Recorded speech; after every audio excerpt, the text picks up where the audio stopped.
मेरी screen visible है? Yes sir. Okay, nice.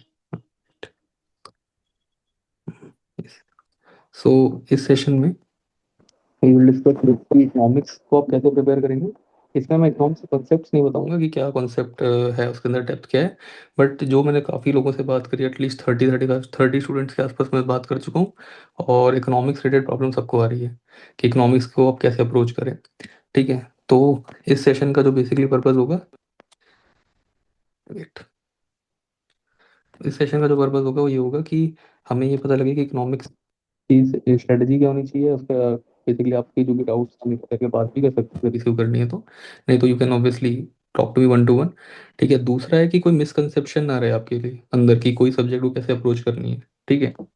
जैसे कई लोग आते हैं और बोलते हैं कि सर इकोनॉमिक्स में हम पूरा इकोनॉमिक सर्वे पढ़ें, या बजट डॉक्यूमेंट को डायरेक्ट पढ़ें, या फिर कोई इंडिया बुक आती है वो करें, या फिर दो कोचिंग के टेस्ट लगाएं। तो वो सब भी मैं इसमें कोशिश करूंगा कि आपके मिसकंसेप्शन चले जाएं। और थर्ड थिंग, कि एक पॉजिटिव एनर्जी बनी रहे। ठीक है। जब हम लोग ऐसे रेगुलरली मीट करते रहते हैं तो कि हम सब एक ही जगह पे लाई कर रहे हैं।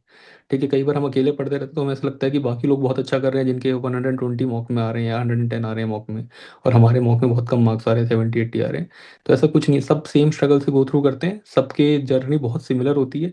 ठीक है। कुछ एक्सेप्शंस हैं ऑब्वियसली, क्योंकि उनके पास एक अर्ली एडवांटेज हो सकता है कि वो शुरू से बहुत एक एकेडमिकली अच्छे रहे हैं तो, या फिर किसी का किसी सब्जेक्ट में बैकग्राउंड है तो वहाँ पे वो अच्छा परफॉर्म करेगा। अदरवाइज मोर और लेस सबकी जर्नी सिमिलर ही है। सबके स्टार्टिंग के मॉक्स में वही 50-60 मार्क्स आते थे, फिर धीरे धीरे बढ़ते हैं। ठीक है। तो अब हम मूव करते हैं इकोनॉमिक्स की तरफ कि economics basically as a subject आप कैसे अप्रोच करें। तो अगर आप यूपीएससी के क्वेश्चन देखें तो मतलब ऑलमोस्ट 15 क्वेश्चन आते हैं। ठीक है। इसमें 3 ईजी हैं, 12 मॉडरेट हैं, और अगर मान लो 15 से ज़्यादा क्वेश्चन आ गए तो वो यहाँ से मतलब 11 क्वेश्चन हो सकते हैं, और एक आध डिफिकल्ट आएगा, एक या दो। ठीक है। और जो डिफिकल्ट आते हैं देन वो मतलब बिल्कुल नया सवाल हो जाता है, फिर वो हो नहीं पाता है वहाँ पे एग्जाम में। ठीक है। या फिर वो इतना फैक्चुअल आ जाएगा कि आप बिल्कुल समझ ही नहीं पाओगे कि इस सबमिट में क्या था क्या नहीं था। बट अब मेरे को लगता है यूपीएससी डिफिकल्ट वाले तो पूछ नहीं रहा है इकोनॉमिक्स में। वो मॉडरेट उसने बढ़ा दिए हैं, और इजी क्वेश्चन वो 3-4 रखता ही है जो रिपीटेड पीवाईक्यू आ जाते हैं। ठीक है। अब डिफिकल्ट क्वेश्चन की कैटेगरी ऐसे होती है कि मान लो उसने कोई एक टर्म दे दी इकोनॉमिक्स की और पूछा है ABCD देके कि इनमें से इसका क्या मीनिंग है। अब ये टर्म अगर आपको पता है तभी आप इनको आंसर कर पाओगे। ठीक है। कई लोग ऑब्वियसली वर्ड एसोसिएशन से कर लेते हैं ब्रेक करके। बट इवेंचुअली फिर भी आपको मतलब एक नॉलेज के बेसिस पे देखा है, डिफिकल्ट क्वेश्चन माना जाता है ये। ठीक है। उसके बाद टॉपिक्स जो हैं इकोनॉमिक्स में वो 3 कैटेगरी में डिवाइडेड है। पहला एक मैक्रो इकोनॉमिक है, दूसरा इंडियन इकोनॉमिक्स है, और तीसरा माइक्रो इकोनॉमिक्स है। अब ये जो माइक्रो इकोनॉमिक्स है इसका अगर पिछले 10 साल में देखें तो एक या दो क्वेश्चन ही आए हैं। ठीक है। क्योंकि यूपीएससी माइक्रो इकोनॉमिक्स पे फोकस नहीं करता। But during Covid micro economics micro economics important हो गया था। और उसी वजह से मतलब उन्होंने इन्फीरियर गुड का क्वेश्चन पूछ लिया था। ठीक है। तो इसलिए उन्होंने एक क्वेश्चन बना दिया। अदरवाइज आप टेस्ट सीरीज में देखोगे तो इस पे पता नहीं कितने क्वेश्चन मिल जाएंगे आपको, इन्फीरियर गुड्स क्या हैं, या वाइट गुड्स क्या हैं, ग्रे गुड्स क्या हैं। और बट ऑब्वियसली ये एक माइक्रो इकोनॉमिक्स कॉन्सेप्ट है। और टेस्ट सीरीज में क्वेश्चन मतलब आंसर मतलब आप कम क्वेश्चन अटेम्प्ट कर रहे हो, उसका रीज़न ये है कि बिकॉज इस पे भी वो फोकस देते हैं, इस पे 5 क्वेश्चन बना देंगे वो। अब आपके टीचर जहाँ पे भी आप पढ़ रहे हो या फिर जो भी बुक पढ़ रहे हो उसमें ये है ही नहीं, तो ऑब्वियसली आपका पेपर तो 95 क्वेश्चन का ही हो गया ना। ठीक है। तो मतलब दिस इज समथिंग जो मुझे लगता है एक ऐसी चीज़ है जिसकी वजह से काफ़ी लोगों का स्कोर कम आ रहा होगा कि माइक्रो इकोनॉमिक्स के क्वेश्चन डाल देते हैं वो। ठीक है। उसके बाद हम मैक्रो इकोनॉमिक्स को देखें। तो मैक्रो इकोनॉमिक्स में मैं अगर ऑब्वियसली इन को देखूँ, सबको जो टॉपिक्स हैं उसके क्या यू नो सीक्वेंस है, और किस कौन कौन से टॉपिक सबसे इंपॉर्टेंट है। सबसे पहले national accounting, money and money money and money supply related जो कॉन्सेप्ट हैं वो सबसे इंपॉर्टेंट है। यहाँ से आप मानो कि एक क्वेश्चन तो आपको मिल ही जाएगा। ठीक है। कि कुछ ना कुछ GDP का कॉन्सेप्ट पूछ लेंगे, GNP का कॉन्सेप्ट पूछ लेंगे, या फिर ये पूछ लेंगे कि भाई M0 क्या है, M1 क्या है, M2 मनी क्या है, M3 क्या है। ठीक है। लिक्विडिटी किसमें सबसे ज़्यादा है, किसमें सबसे कम है। ठीक है। तो मनी रिलेटेड या मनी मल्टीप्लायर क्या है। ठीक है। और उसमें CRR SLR ये वाले जो कॉन्सेप्ट्स हैं ये वाले कुछ पूछ सकते हैं। उसके बाद RBI के तो आप मान के चलो 2 क्वेश्चन हर साल आ ही रहे हैं। ठीक है। या वो RBI की इनकम पूछ लेगा, बैलेंस शीट पूछ लेगा, या फिर ये पूछ लेगा RBI का फंक्शन क्या है, क्या ये RBI इसकी रेगुलेटरी बॉडी है कि नहीं है। उसमें वो सेबी से स्विच कर देगा कि सेबी थी और उसने RBI डाल दिया, फिर RBI थी और सेबी डाल दिया। या RBI ने कोई नया मान लो पोर्टल लॉन्च किया तो वो बोलेगा कि भाई ये एक नया पोर्टल है। या फिर RBI जो है वो जो ट्रांजेक्शन ऑफ मनी है उसको फास्ट करने के लिए बॉन्ड मार्केट का टाइम लिमिट छोटा कर रहा है, कि वो पहले लेट से 2 दिन में पैसा ट्रांसफर होता था वो एक दिन में कर रहा है। उसके लिए उसने कोई पोर्टल बनाया तो उस पर क्वेश्चन पूछ लेगा। तो RBI is a very important topic.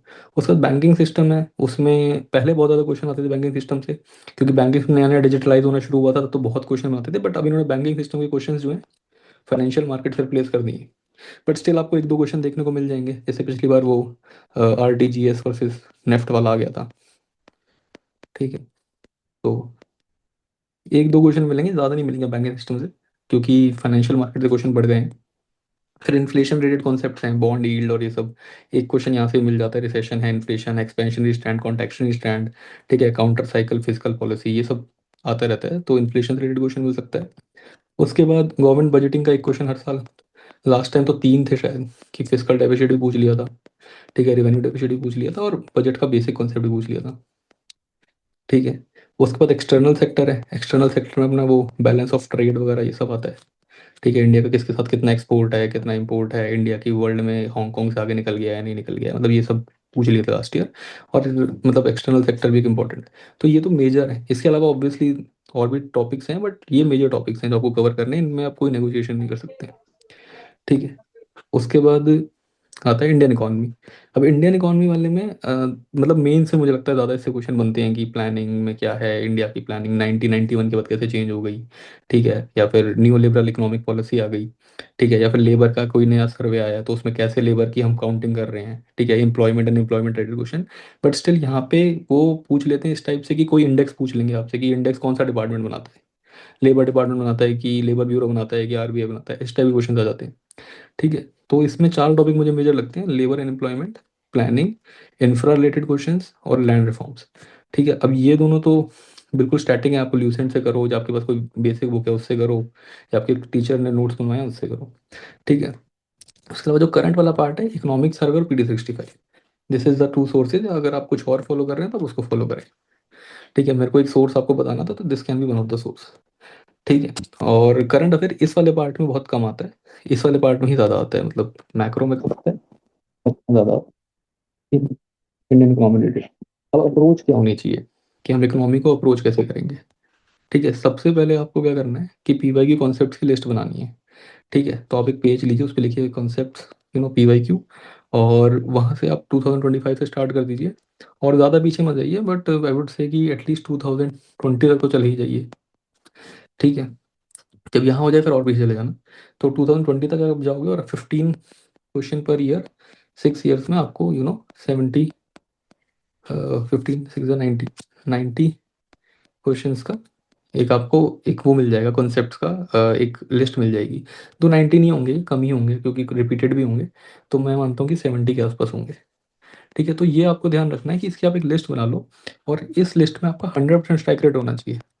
ठीक है, इसका मतलब क्या है कि आपने लेट से कि आपने लिस्ट बना के रख ली, तो जब आप कोई भी टेस्ट दे रहे हो, कुछ भी आप अटेम्प्ट कर रहे हो, सेक्शनल है या FLT है कुछ भी, तो इस लिस्ट का एक भी क्वेश्चन गलत नहीं होना चाहिए। ठीक है, this should be there because 50% question यहीं से आएंगे फिर असली एग्जाम में भी। ठीक है, अभी मैं आपको दिखाऊंगा कि बहुत सारे क्वेश्चन ऐसे हैं जो PYQ की पुरानी कोई स्टेटमेंट, उन्होंने एक नई स्टेटमेंट बना दी है, वो दे दी है, उसमें पहले मान लो पूरा क्वेश्चन था और इस बार उन्होंने एक स्टेटमेंट यूज कर लिया एग्जाम क्वेश्चन के अंदर। ठीक है, या फिर वही कॉन्सेप्ट रिपीट कर दिया एग्जैक्टली, या फिर पिछली बार उन्होंने एक्सपेंशनरी स्टैंड पूछा था, इस बार कॉन्ट्रैक्शनरी स्टैंड पूछ लिया। ठीक है, तो इनमें 100% स्ट्राइक रेट होना चाहिए, इसमें अगर एक भी क्वेश्चन गलत हो रहा है तो आपकी रिवीजन ठीक नहीं हुई है। ठीक है, और इसके लिए आप किसी टीचर को, किसी बुक को भी आप नहीं कह सकते कि खराब है, बिकॉज ये तो PYQ बेस्ड एनालिसिस है ना। अगर आपके जहाँ से आपने पढ़ा है वहाँ पे अगर PYQ भी अगर सॉल्व नहीं हो पा रहे उनसे पढ़ के, तो फिर आपने बहुत गलत जगह से पढ़ लिया, आपने बिल्कुल ध्यान से नहीं पढ़ा है। ठीक है, तो ये हो गया फर्स्ट अप्रोच होगी, सबसे पहले हम PYQ कॉन्सेप्ट लिस्ट बनाएंगे, और ये हर सब्जेक्ट में आपको करना है। ठीक है, उसके बाद सेकंड है आपके बेसिक नोट्स का रिवीजन, नंबर 1। उसके बाद बेसिक बुक, और जिसने बेसिक नोट्स नहीं बनाए हैं तो वो डायरेक्ट बेसिक बुक रिवाइज करते थे, तो वो बेसिक बुक ही रिवाइज करेंगे। ठीक है, इसकी यूटिलिटी है 30 से 40% क्वेश्चन आपको यहाँ से होंगे, 50% क्वेश्चन अभी PYQ से ही होंगे, बट 30 to 40% ऑब्वियसली यहाँ से होंगे। मेंस में इसमें इसकी यूटिलिटी बढ़ जाएगी, यहाँ पे 60% क्वेश्चन मिलेंगे आपको। मेंस में PYQ इज 30% ओनली इकोनॉमिक्स में। ठीक है, और उसके बाद जो करंट वाला पार्ट है, उसके लिए आप इकोनॉमिक सर्वे, बजट या PD इनसे करेंगे तो यहाँ से आपको 20 to 30% हेल्प मिलेगी। बट अगेन मैं मानता हूँ कि यहाँ से फुल क्वेश्चन आप तब भी नहीं कर पाएंगे, उसमें भी आपको या तो इसकी नॉलेज चाहिए या इसकी नॉलेज चाहिए। ठीक है, और तीसरी चीज़ जो है वो है यूपीएससी की लैंग्वेज। इकोनॉमिक्स में कैसी है आपको उसकी एक समझ होनी चाहिए कि यूपीएससी कैसे स्टेटमेंट गलत कराता है। फॉर एग्जांपल वो लिख देगा कि भाई ऐसा ऐसा कुछ एक हम काम कर रहे हैं और उसके लिए हमने एक रेगुलेटरी बॉडी बनाई है जो है उसके लिए आरबीआई है। बट हमें पता है कि यूपीएससी क्या करता है, आरबीआई और सेबी में स्वैप कर देता है। तो आपको हो सकता है आरबीआई हो भी, बट आपको रुक के एक बार देखना है इस स्टेटमेंट में कि सेबी तो नहीं है, आपको क्वेश्चन करना है उससे। ठीक है। फिर आप देखोगे कि नहीं फाइनेंशियल है तो सेबी हो सकता है, बॉन्ड्स रिलेटेड है तो हो सकता है मनी मार्केट आरबीआई हो सकता है, तो दैट कैन बी कंफ्यूजन, और वो कंफ्यूजन दूर होती है बेसिक नोट से। ठीक है। या फिर पीवाईक्यू में पहले ही पूछा हुआ है तो आप दोबारा देख लो।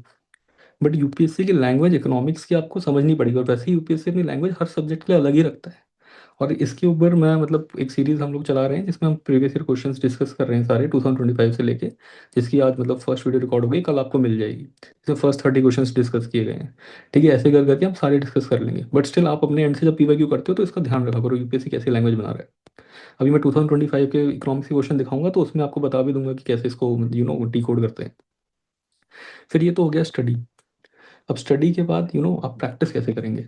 ठीक है, स्टडी तो समझ में आ रहा है कि भाई ये स्टडी हो जाएगी, बट स्टडी से मार्क्स नहीं आएंगे, प्रैक्टिस से आएंगे। तो प्रैक्टिस क्या पीवाईक्यू की प्रैक्टिस प्रैक्टिस है? No, it is a part of study only. ठीक है, अगर आप सोच रहे हैं कि आपको एमसीक्यू लगाने हैं 50 और उन्होंने पीवाईक्यू ही लगा लिए, तो that is not a practice. ठीक है, फिर क्या है कि मार्केट में कुछ एमसीक्यू कंपाइलेशन आ जाते हैं। ठीक है, जैसे विवेक सिंह सर की बुक है तो उसमें पीछे 500 क्वेश्चन लगे हुए हैं। ठीक है, कि वो 500 क्वेश्चन आप कर सकते हो। या फिर कोई कंपाइलेशन आ जाएगा कि कोई एक्स वाई जेड कोचिंग है, आप जहाँ से आपने किया है वो आपको सब्जेक्ट वाइज कंपाइलेशन दे रहा है, टॉपिक वाइज दे रहा है। तो मेरा कहना ऐसा है कि इसको भी मत करो। ठीक है, क्योंकि इसको करने जाओगे तो फिर जो वैरायटी ऑफ क्वेश्चन से आपको डील करना है, आपको ऐसे थोड़ी करना है कि नेशनल इनकम के पहले क्वेश्चन मिल जाएं फिर आपको मनी मार्केट के मिल जाएं फिर ऐसे ऐसे करके। आपको तो इकोनॉमिक्स के क्वेश्चन से डील करना है ना। Now it's like February। ठीक है, अब ये टाइम चला गया। ये टाइम होता है आपका अक्टूबर नवंबर का, जब आप ऐसे क्वेश्चंस करते हैं, या फिर आपने जब जिसने क्लासेस करी होंगे रेगुलरली अटेम्प्ट किए होंगे तो किए होंगे। तो don't go with compilations, only go with coaching test. और ये एक टारगेटेड वे में भी हो सकता है क्योंकि विजन के 2 टेस्ट हैं, फोरम के शायद 50-50 क्वेश्चन के 4 होते हैं। ठीक है, लेवल 1 या लेवल 2 जो भी है, ऐसे आप कर सकते हो। इनमें से किसी भी कोचिंग का रख लो, और अगर आपको लग रहा है इकोनॉमिक्स ज़्यादा वीक है तो दोनों के कर लो। इसके अलावा इसमें इकोनॉमिक्स सर्वे और बजट का भी एक टेस्ट होता है, उसको अटेम्प्ट करने की कोई जरूरत नहीं है। वो 100 क्वेश्चन इकोनॉमिक्स सर्वे और बजट के बना देते हैं, जिससे मुझे लगता है कि कोई आउटपुट नहीं आना, रेदर आपका कॉन्फिडेंस लो हो जाएगा, बिकॉज वो बजट की बिल्कुल निटिग्रिटीज में घुस घुस के क्वेश्चन बनाते हैं कि कौन सी स्कीम में कितना पैसा डल गया कितना नहीं डला, और फिर सारे आपके जो कॉन्सेप्ट हैं वीक हो जाते हैं, आपको कॉन्फिडेंस लो हो जाता है। ठीक है, तो this was about study and practice. अब इससे आगे बढ़ते हैं तो मैं 25 के क्वेश्चंस डिस्कस करता हूँ, और मैं आपको बताऊंगा कि सारे, जैसे कई लोगों को अभी लग रहा है कि हमारी नॉलेज बहुत इकोनॉमिक्स में कम है। ठीक है, या कुछ लोगों को ऐसा लग रहा है कि भाई हमने जो पढ़ा है वो सोर्स ही गलत है, तो मैं सारे क्वेश्चन एक बार देखता हूँ। अगर आपको ऐसा लग रहा है कि भाई आपके सोर्स में ही नहीं था, या फिर आपकी नॉलेज से ही क्वेश्चन नहीं हो सकता, तो मैं दिखाऊंगा कि बिना नॉलेज के भी एक बेसिक आइडिया अगर आपको है इकोनॉमिक्स का तो क्वेश्चन कैसे हो सकता है। और जो नहीं हो सकता मैं बता दूंगा कि इसमें तो नॉलेज ही चाहिए, बिकॉज एट द एंड देखो बिना नॉलेज के तो पेपर नहीं निकल सकता है। ठीक है, नॉलेज आपको चाहिए ही, बट क्या ऐसा है कि मतलब पूरी नॉलेज आपको इकोनॉमिक्स कवर टू कवर आती हो, आप इकोनॉमिस्ट हो तभी निकाल पाओगे? एक जनरल सेंस से भी क्वेश्चन निकाला जा सकता है। ठीक है, तो लेट्स मूव फॉरवर्ड। अब इस वाले 2025 के क्वेश्चंस को देखते हैं। तो पहला क्वेश्चन था ऑल्टरनेट इन्वेस्टमेंट फंड पे। Give me minute.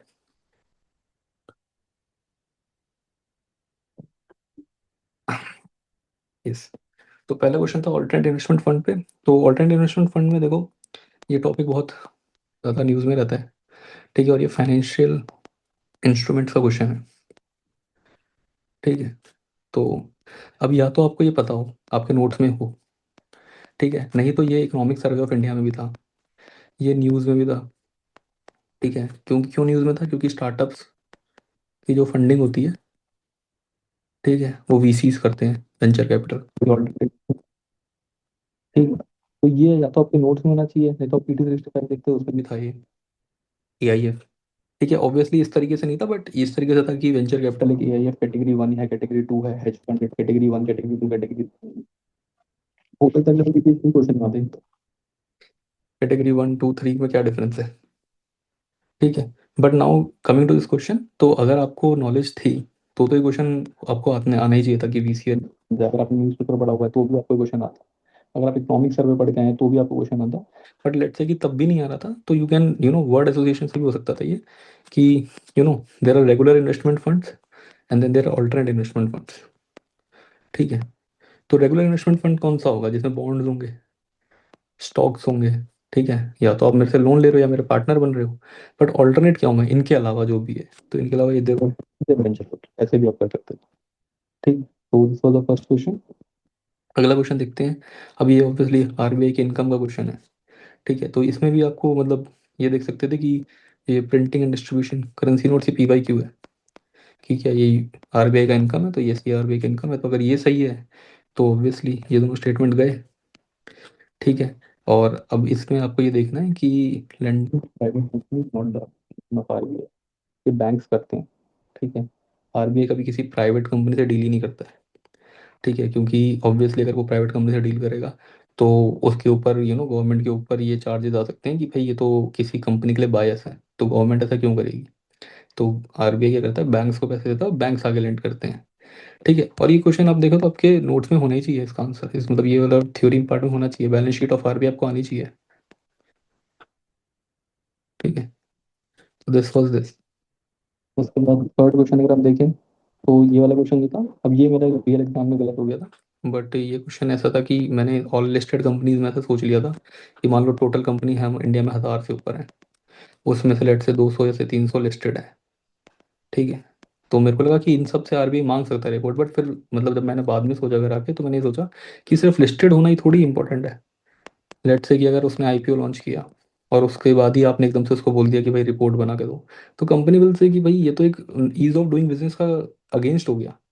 ठीक है, रैदर उसमें कुछ और भी क्राइटेरिया होंगे, ऐसे भी क्राइटेरिया हो सकते हैं कि अ, वो का क्या काम करती है, या फिर उसका टर्नओवर कितना है, या उसका उसका सस्टेनेबिलिटी रिपोर्ट बनाना ज़रूरी भी है। और इसलिए जब सेकंड स्टेटमेंट आप पढ़ोगे तो आपको समझ में आएगा ये कॉन्फ्लिक्ट कॉन्फ्लिक्ट कर रही है। अब सेकंड स्टेटमेंट क्या है, कंपनी मेकिंग दिस रिपोर्ट है ना is largely non financial in nature. तो ये कह रहा है कि कंपनी जो है दो टाइप की है, एक फाइनेंशियल इन नेचर, एक नॉन फाइनेंशियल इन नेचर। ठीक है, जो फाइनेंशियल इन नेचर वाली कंपनीज है वही ये रिपोर्ट दे रही हैं, और ऊपर कह रहा है कि सारी लिस्टेड दे रही हैं। तो ऑब्वियस सी बात है कि भाई ये स्टेटमेंट आपस में कॉन्ट्रडिक्ट कर रहे हैं, और यूपीएससी जब भी ऐसे लार्जली वगैरह लगाता है ना, तो वो सेफ प्ले कर रहा है, और ये स्टेटमेंट जनरली सही होती है। ठीक है, तो अब इस क्वेश्चन में किसी को नॉलेज नहीं भी थी तो भी वो कर सकता था। ठीक है, दो मेरा खुद का क्वेश्चन गलत हो गया, क्योंकि मैं मतलब मेरे को लगता है नॉलेज होना इसमें नुकसान दे गया मुझे, कि मैं ये चीज़ पढ़ के आया था और ये 365 में था, 65 में था, ये इकनॉमिक्स कर रहे थे। ठीक है, और मेरे से ये गड़बड़ हो गई थी कि मैंने लिस्टेड सोच के, और ये एक्सट्रीम भी लग रही है स्टेटमेंट, बट ऑब्वियसली एग्जाम में हो सकता है आपसे एरर हो जाए, तो मेरे से एरर हो गया था ये। तो again this was a question जो बहुत नॉलेज की जरूरत नहीं है, और अगर आप कॉमन सेंस कूल माइंड से एग्जाम में बैठे हैं तो भी ये क्वेश्चन बन सकता था। तो इससे अगले क्वेश्चन पे मूव करते हैं। ठीक है, अब ये वाला क्वेश्चन देखो, यूपीएससी ये एग्जेम्प्टेड फ्रॉम एनी टैक्स, ये जनरली स्टेटमेंट गलत ही होगा, और यूपीएससी कई बार कर चुका है ये। ठीक है, कि टैक्स वाली स्टेटमेंट एक देगा और बोलेगा एग्जेम्पशन है ऐसे ऐसे, और इससे हमें ये पता लगता है कि मतलब यूपीएससी जो क्वेश्चन बना रहा है वो एक्चुअली हमारी हेल्प ही करता है, इतना मुश्किल क्वेश्चन नहीं बनाता है वो। ठीक है, तो इस क्वेश्चन के लिए और नॉलेज किसी के पास होगी भी तो ऑब्वियसली मुझे नहीं लगता उसने ये एक्ट पूरा पढ़ के और उसको पता होगा कि ये चीज़ है कि नहीं है। ठीक है, तो अगेन क्वेश्चन बस इसी स्टेटमेंट का था, और ये स्टेटमेंट आप गलत करते आपको आंसर मिल जाता। ठीक है, तो इसमें भी ऐसा लगता है ना, मुझे कोई ऐसे बहुत खास नॉलेज की जरूरत है, बस आपको ये पता होना चाहिए कभी भी गवर्नमेंट कोई ऐसा नहीं करेगी किसी को कोई टैक्स नहीं देना, कोई ना कोई टैक्स, कोई ना कोई सरचार्ज, कुछ ना कुछ सेस तो लगा ही देगी उस पे। ठीक है, अब अगले पे आते हैं, फिफ्थ पे। ठीक है, as regards return from investment company generally, हाँ ये वाला क्वेश्चन जो है, ये थ्री स्टेटमेंट क्वेश्चन होते हैं, इनमें हमेशा पहले ये दो स्टेटमेंट पढ़नी चाहिए, क्योंकि मैं उसका फायदा बताता हूँ आपको, अगर मान लो ये दोनों स्टेटमेंट सही है तो ऑप्शन ए होगा। ठीक है, आपको बाकी स्टेटमेंट पढ़नी भी नहीं पड़ेंगी। ठीक है, और मतलब इसके बाद आपको ये देखना पड़ेगा कि ये एक्सप्लेन कर रही है कि नहीं, पर इन दोनों में से अगर मान लो एक गलत हो गई, ठीक है, तो फिर आंसर ये हो जाता है, और अगर दोनों गलत हो गई तो ये हो गई, तो हमेशा स्टेटमेंट 2 एंड 3 पढ़ो इसमें पहले। ठीक है, तो 2 एंड 3 पढ़ने के बाद अब ये वही है कि बॉन्ड होल्डर, ठीक है, और स्टॉक होल्डर में क्या डिफरेंस है। ठीक है, और ये बेसिक नोट्स में होता है सबके, मुझे लगता है कि आगे जो भी बेसिक नोट्स आप फॉलो कर रहे हैं, ठीक है, उसमें ये चीज़ होगी कि बॉन्ड और स्टॉक्स में क्या डिफरेंस है, और अगर आप पीवाई क्यू भी फॉलो कर रहे हैं तो आपको पता होगा कि यूपीएससी इस रीजन में बार बार पूछ ही रहा है। तो अगेन ये वाला क्वेश्चन है डूएबल क्वेश्चन। ठीक है, तो अगेन इसका आंसर ये था कि दोनों स्टेटमेंट सही थी और वही फर्स्ट को एक्सप्लेन भी कर रही थी। ये वाला क्वेश्चन आ गया, अब इसमें क्या था कि हाँ, पहली लार्ज कॉन्ट्रैक्ट ट्रेडिंग ग्लोबली, अब जैसे ये क्वेश्चन है, अब हो सकता है कि आपको मतलब इस स्टेटमेंट की नॉलेज ना हो। क्योंकि यही तो एक फैक्ट है जो इस क्वेश्चन में मतलब हो सकता है कि आपको नहीं पता हो। ठीक है। बट उसके अलावा अगर आप इस क्वेश्चन को देखो तो इस क्वेश्चन में जो थर्ड स्टेटमेंट है, ये स्टेटमेंट कभी सही नहीं होगी कि there is no regulatory body either, कि मतलब कोई रेगुलेटरी ना हमारे पास कोई स्मॉल इन्वेस्टर को वार्न करने के लिए है और ना ही किसी फाइनेंशियल एडवाइजर को बताने के लिए कि अनरजिस्टर्ड है कि नहीं है। ऐसा कभी नहीं होगा। इंडियन गवर्नमेंट इतनी बड़ी फाइनेंशियल मतलब वो चला रही है, इंस्ट्रूमेंट्स चला रही है, और उसके पास वार्न करने के लिए भी नहीं है मतलब एक रेगुलेटरी बॉडी। ठीक है, तो ये ऑब्वियसली बात है, गलती उनकी स्टेटमेंट, और ये स्टेटमेंट काटते ही आपको आंसर मिल जाता। अब इसके लिए कोई नॉलेज की जरूरत नहीं है, यहाँ पे नॉलेज से कोई क्वेश्चन सॉल्व नहीं हो रहा है। जस्ट आपके कॉमन सेंस अगर आपके पास है तो आप इस क्वेश्चन को सॉल्व कर ले जाएंगे। और अगर अभी तक आप देखें तो नॉलेज बेस्ड क्वेश्चन बस मुझे लगता है कि यही था, बॉन्ड होल्डर वाला। उसके अलावा नॉलेज बेस्ड क्वेश्चन नहीं है, ये भी पीवाईक्यू क्वेश्चन ही है। ठीक है। ये वाला क्वेश्चन हो सकता है कि नॉलेज बेस्ड हो, बट अगेन इसमें भी वर्ड एसोसिएशन से क्वेश्चन हो पा रहा था। ठीक है। उसके अलावा तो सारे क्वेश्चंस हमने ऐसे ही करे हैं कि हमें बस एक आइडिया है इकोनॉमिक्स का, एक आइडिया है कि कैसे यूपीएससी स्टेटमेंट बना रहा है, और हम उससे क्वेश्चन सॉल्व कर रहे हैं। ठीक है। अब ये सर्कुलर इकोनॉमी का क्वेश्चन है। अब देखो ये यूपीएससी क्या करता है इसमें, जब भी एक कॉन्सेप्ट पॉजिटिव है तो उसके मल्टीपल स्टेटमेंट्स बनाएगा। ठीक है। और पॉजिटिव कॉन्सेप्ट का पॉजिटिव इम्पैक्ट पूछेगा या नेगेटिव इम्पैक्ट पूछेगा। ठीक है। अगर वो पॉजिटिव से पॉजिटिव लिंक कर रहा है तो ये सही है, अगर वो नेगेटिव कर रहा है तो ये गलत है। और जब भी वो नेगेटिव कॉन्सेप्ट का क्वेश्चन बनाएगा, ठीक है, तो वो उसका मीनिंग पूछेगा आपसे। जो इकोनॉमिक्स में वाले क्वेश्चन आते हैं ना कि ये एक मीनिंग, जैसे ग्रीन वॉशिंग आ गया। ठीक है। अब ये नेगेटिव कॉन्सेप्ट है ना, इसका कभी इम्पैक्ट नहीं पूछेगा, हमेशा इसका मीनिंग पूछेगा। ठीक है। और यहाँ पे वो हमेशा ये पूछेगा कि ये पॉजिटिव कॉन्सेप्ट का क्या, और जिसमें देखो सारे स्टेटमेंट जो पॉजिटिव से पॉजिटिव की तरफ ही मूव कर रहे हैं, तो आप पहले स्टेटमेंट पढ़ो, ये मीनिंग निकल रही है। ठीक। तो ये क्वेश्चन भी नॉलेज से नहीं, ये तो बिल्कुल मतलब बेसिक, विदाउट एनी नॉलेज पता। फिर तो सर्कुलर इकोनॉमी नहीं भी होता है वो भी सोच सकता था कि सर्कुलर में क्या होगी, कि एक इकोनॉमी है जिसके अंदर जो भी इनपुट है वो हम सारा यूज कर ले रहे हैं, हम उसको वेस्ट कुछ नहीं कर रहे हैं, हम सारी इकोनॉमी के अंदर जो भी है उसको यू नो सस्टेनेबल इकोनॉमी बना रहे हैं हम। ठीक है, सस्टेनेबल डेवलपमेंट कर रहे हैं। तो ये सब जैसे में वेस्ट टू बोलते हैं, वेल्थ टू वेस्ट या वेस्ट टू वेल्थ वाला जो कंसेप्ट होता है वो भी इसमें ही आता है। ठीक है। तो अगला क्वेश्चन देखते हैं। अब ये वाला जो क्वेश्चन है, ये क्वेश्चन यूपीएससी मतलब बहुत पूछता है बजट से रिलेटेड, और ये मतलब आपको आना चाहिए। ये बेसिक वाला क्वेश्चन है, बेसिक नोट्स में है। और ये तो सबके नोट्स में होगा, कोई भी बेसिक बुक फॉलो कर रहा है, नोट फॉलो कर रहा है, तो उसमें होना ही चाहिए। ठीक है। उसके अलावा पीवाईक्यू अगर किसी ढंग से करें तो उसमें भी अगर आपकी पीवाईक्यू लिस्ट बनेगी उसमें ये वाला टॉपिक रहेगा हमेशा। कैपिटल रिसीप्ट्स क्या हैं, ये क्या है, तो ऑब्वियसली ये स्टेटमेंट गलत थी कि इंटरेस्ट रिसीव्ड जो है वो गवर्नमेंट की इनकम होती है। ठीक है। तो ये स्टेटमेंट गलत थी, तो ये स्टेटमेंट सही होगी। उससे अगला क्वेश्चन ये वाला है, डेफिसिट वाला। अब ये क्वेश्चन कई लोगों को एग्जाम में बहुत टफ लग रहा था कि कैसे होगा कैसे नहीं होगा। ये बेसिकली यही कॉन्सेप्चुअल क्वेश्चन मुझे लगे दो ठीक, इन्होंने लोगों को एलिमिनेट किया हो। तो कई लोग तो डर गए मुझको करने से। ठीक है, कि भाई हम मैथ्स वैथ्स करेंगे सभी गड़बड़ हो जाएगा और हमें समझ में नहीं आएगा। ठीक है। और बाकी दूसरे लोग होंगे जिन्होंने सोचा बाद में आगे करेंगे, और पेपर इतना लेंदी था कि वो टाइम ही नहीं मिला उन्हें करने का। ठीक है। तो now this is a conceptual question, यहाँ पे आपकी नॉलेज वर्क करेगी, यहाँ आपको नॉलेज होनी चाहिए। और अगेन बजट से क्वेश्चन है तो आपको उसको वैसे ही सॉल्व करना पड़ेगा। रेवेन्यू डेफिसिट जो होता है वो revenue expenditure minus revenue expenditure minus income है। और फिस्कल वाला जो है उसमें आपको कैपिटल वाला भी जोड़ना पड़ता है। ठीक है। प्राइमरी वाले में सिर्फ रेवेन्यू और उसमें से वो देखते हैं जो स्टेट्स को ट्रांसफर हुआ वो वाला हटाना पड़ता है। ठीक है। तो अगेन उसमें इंटरेस्ट पेमेंट्स को हटाना पड़ता है, तो वही आपको ये पता होना चाहिए कॉन्सेप्चुअल क्या है। ठीक है। और ये कॉन्सेप्चुअल क्वेश्चन ही था। ऐसे शायद इन्होंने एक और बनाया था, हाँ, ये वाला भी। ठीक है। तो प्राइमरी डेफिसिट को उसमें दो बार क्वेश्चन था, तो ऑब्वियसली रिपीट नहीं होगा बट किसी और फॉर्म में हो सकता है। ठीक है। तो आपको ये दोनों क्वेश्चन जो है नॉलेज बेस्ड क्वेश्चन थे, इसमें कोई ऐसा लैंग्वेज वैंग्वेज कुछ नहीं, यूपीएससी ने प्रॉपर आपसे एग्जाम में सेटअप कराया और क्वेश्चन आपको करना था। और ये क्वेश्चन आपको करके आने हैं, ये क्वेश्चन छोड़ के नहीं आने। ठीक है। उसके बाद आता है आईबीआरडी। अगेन ये क्वेश्चन की नॉलेज भी नहीं है तो भी हो जाएगा कि वर्क सिंगल हैंडेडली क्या होता है। मतलब ये तो एक बनाई हुई स्टेटमेंट है, ये कभी स्टेटमेंट हो ही नहीं सकती सही कि सिंगल हैंडेडली वो डेवलपिंग कंट्रीज को पॉवर्टी रिड्यूस कर देगा आईबीआरडी। और जो इतने सारे मतलब बेसिकली वर्ल्ड बैंक का ही दूसरा नाम है। और अगर इतने सारे इंस्टीट्यूशन चल रहे हैं तो आप इस स्टेटमेंट को काटते आंसर पे आ जाते, तो इसके नॉलेज की कोई जरूरत नहीं है।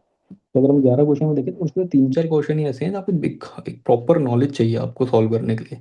अदरवाइज आपके कॉमन सेंस से ही बहुत सारे क्वेश्चन हो रहे हैं। ठीक है। अब इसके बाद R T G S NEFT, ये पी वाई क्यू है।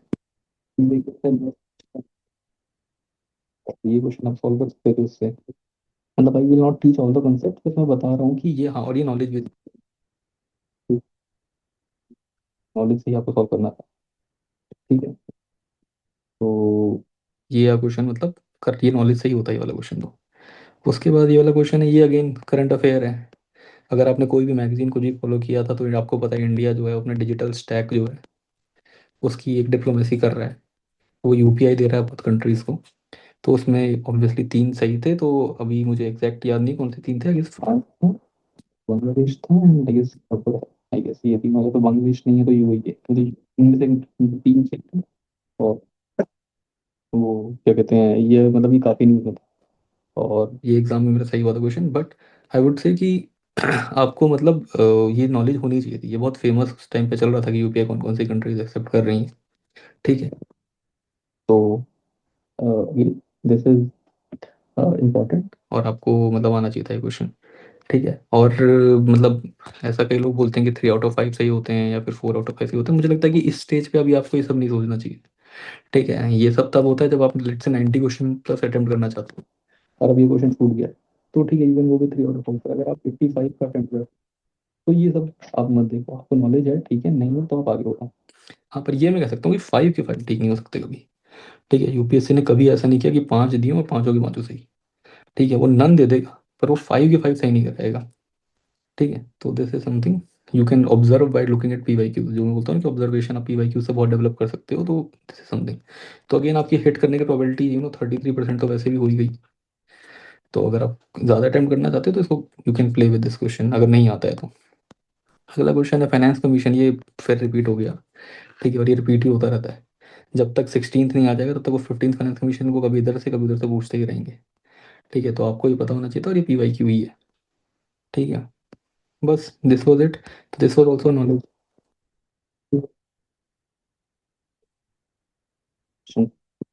तो अगर हमने मतलब क्वेश्चन देखे 40 क्वेश्चन, तो उसमें हमें ये चीज़ समझ में आ गई कि 5 to 6 क्वेश्चन जो है वो प्रॉपर नॉलेज बेस्ड होते हैं।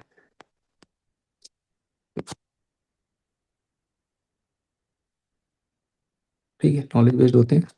ठीक है, उसके अलावा जो 7 के आसपास क्वेश्चन है, 7 to 8 क्वेश्चन आप देखो। ठीक है, तो वो आपको एक कॉमन सेंस से ही करते हैं। ठीक है, उसकी नॉलेज आपके पास होगी नहीं, यूपीएससी की लैंग्वेज आपको प्रिडिक्ट करनी पड़ेगी। और आपने जो एक नॉलेज गेन करी है over the period of time की गवर्नमेंट कैसे वर्क करती है, इकॉनमी कैसे वर्क करती है, उससे आप करेंगे। ठीक है, तो अगेन आप जो बेसिक नोट्स पे इशू आ रहा है, तो बेसिक क्यों आ रहा है, तो टेस्ट सीरीज वाले। ठीक है, तो अभी मैं इस पे बात करूँ कि टेस्ट सीरीज को आपको कैसे एनालाइज करना है या कुछ करना है, इस पे अलग सेशन लूंगा मैं। But still I would say कि अब टेस्ट सीरीज वाला जो इशू है उसमें देखो, अगर 100 क्वेश्चन है तो ये मान के चलो 15 से 20 तो करंट अफेयर ही डाल देते हैं। इसका इकोनॉमिक्स से कोई लेना देना नहीं है। ठीक है, और 15 क्वेश्चन बिल्कुल फ्रिवलेस होंगे, उसका कोई मतलब लेना देना नहीं है यूपीएससी के प्रेप से। ठीक है, ओके। लैग आ रहा है क्या मेरी आवाज़ में?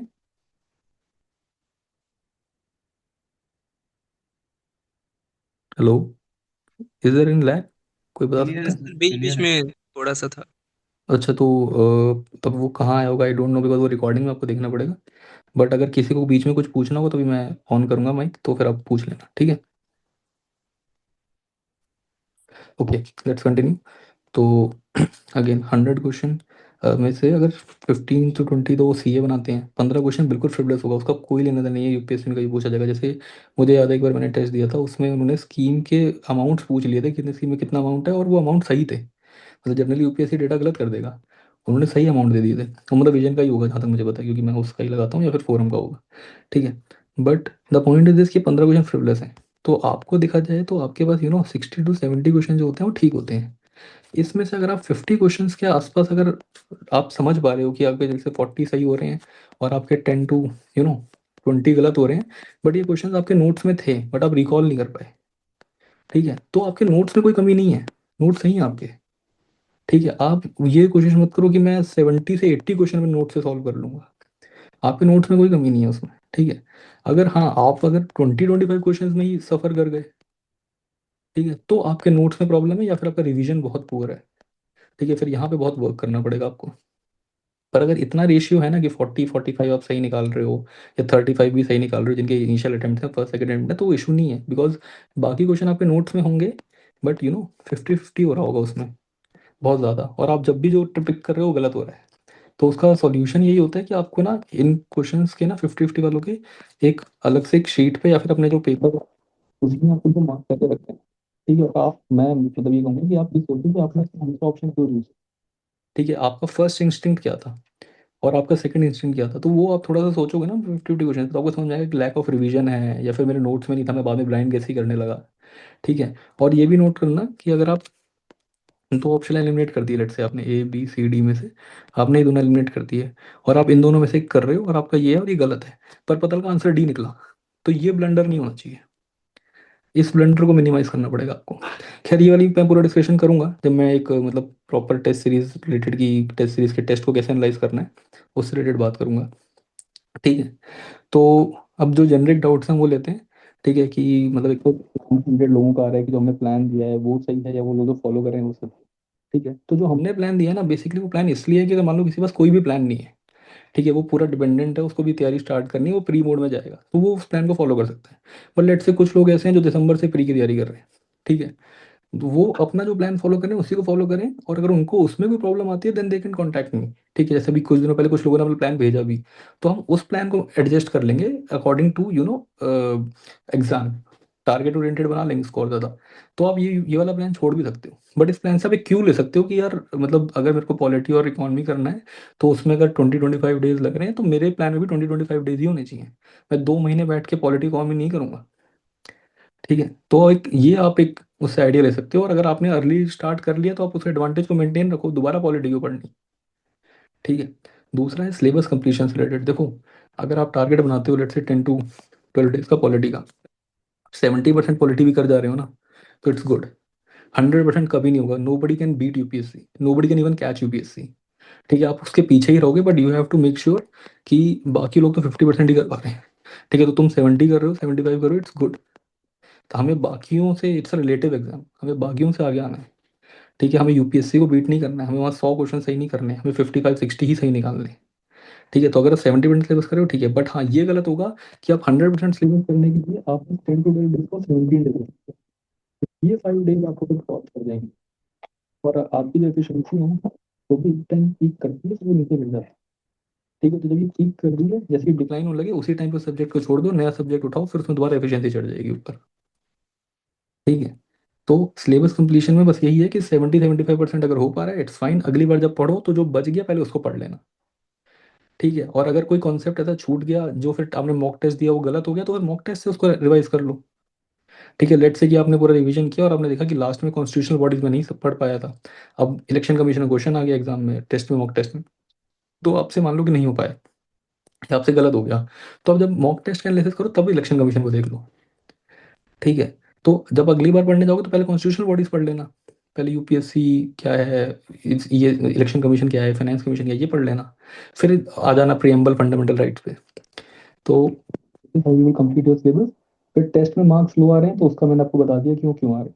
ठीक है, और वो बढ़ जाएंगे, सबका यही जर्नी है। ठीक है, सबके इनिशियल अटेम्प्ट्स में सब टेस्ट देते थे, सबके इतने 50-60 इतने नंबर आते थे, फिर धीरे धीरे धीरे धीरे करके टिल मार्च एंड आपको देखना, मार्च एंड अप्रैल के स्टार्टिंग में you will be in the 100 वाली रेंज कि कट ऑफ क्लियर हो रही है। ठीक है, और फिर जैसे जैसे वो एग्जाम अप्रैल में के आसपास आओगे तो 120 115 आराम से आने लगता है। ठीक है, फिर ये डरने लगता है कि जो हम टेस्ट सीरीज लगा रहे हैं ये बेकार तो नहीं है। ऐसा भी आपको फील होगा कि भाई कई लोगों को लगता भी होगा जिनके अटेम्प्ट मल्टीपल हो गए उनके टेस्ट सीरीज में बहुत मार्क्स आते होंगे, एक्चुअल एग्जाम में कम आ गए। ठीक है, तो again test series not a good parameter to test कि आप क्वालिफाई करेंगे कि नहीं।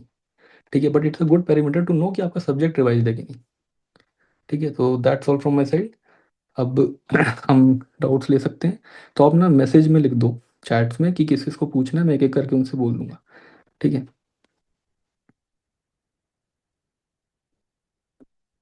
Nice.